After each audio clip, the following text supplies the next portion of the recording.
এটা ধরুন। এটা না, নেব না। নিন বলছি। এটা কি ম্যাডাম? পরের সপ্তাহে এখানে জুনিয়র ডিস্ট্রিক্ট টুর্নামেন্ট হবে, আপনি হবেন ইনচার্জ। ম্যাডাম, ইনি যদি স্লোগান দেওয়ার জন্য এত লোক জোগাড় করতে পারেন, তাহলে বাচ্চাদের একত্রিত করে উনি সব করাতে পারবেন।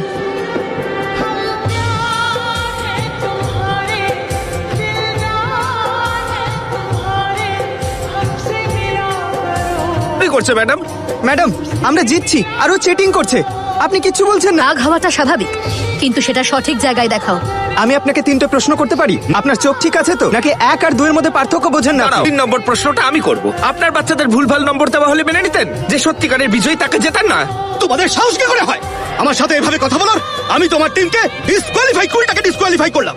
বেরিয়ে যাও, যাও এখান থেকে। আগে আমি আপনাকে ডিসকোয়ালিফাই করব স্যার, উপরি পাওনা সাসপেনশন। ওনার করা ইভেন্টগুলো সব আবার করে করা হবে। এরপর আসতে চলেছে পুতুল গভর্নমেন্ট হায়ার সেকেন্ডারি স্কুলের আদি ভালকা।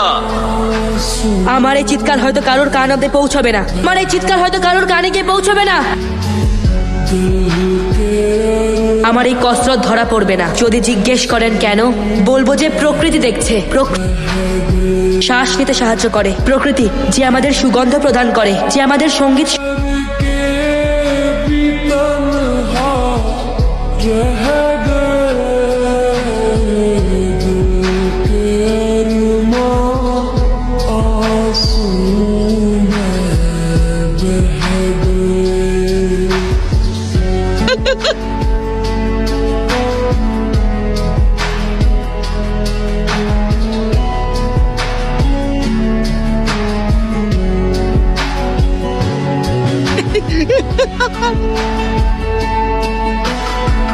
আমার সাথে চল মা, চল আমার সাথে। এবার মানছেন তো যে আমার ছেলে জিরো নয়? তোমার ছেলে জীবনে কোনোদিনও সফল হতে পারবে না।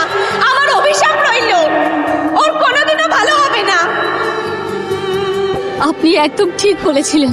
আমি আমার ছেলের ভবিষ্যৎ নিয়ে খুব ভয় ছিলাম। থ্যাঙ্কস।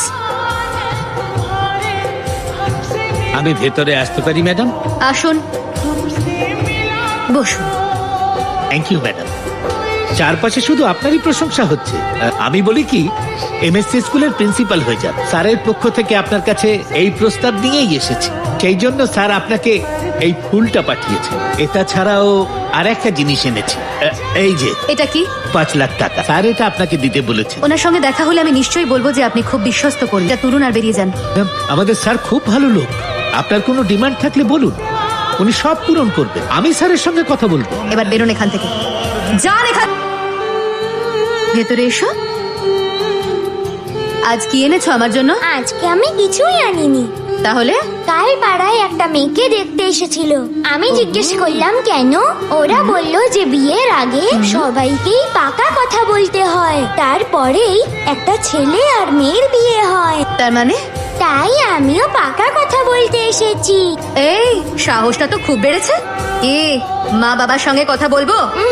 না না, তার কোনো দরকার নেই ম্যাডাম। আমার দাদা কথা বলে নেবে। ও ক্লাস 7 এ মার খাবে পড়ে। কিন্তু। ক্লাসে যাও। রাগ হলো বুঝি? এই নাও নতুন পেন্সিল তোমার জন্য। খুব দুষ্টু বাচ্চা, আমাকে বিয়ে করতে চায়। তোর জন্য অনেক সম্বন্ধ আসছে, তুই তো কিছুতেই নিজের জেদ থেকে নড়বি না। তুমি গিয়ে শুয়ে পড়ো। Good night. সব সময় ঠিক আমাকে চুপ করিয়েই দি। বাবা মর্নিং ওয়াকে যাবে না? বাবা, ডক্টর প্লিজ একটু বাড়িতে আসুন।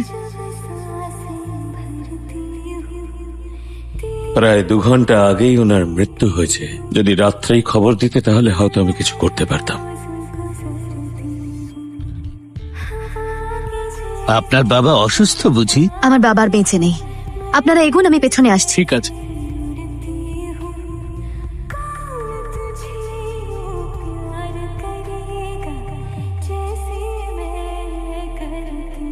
বাবা,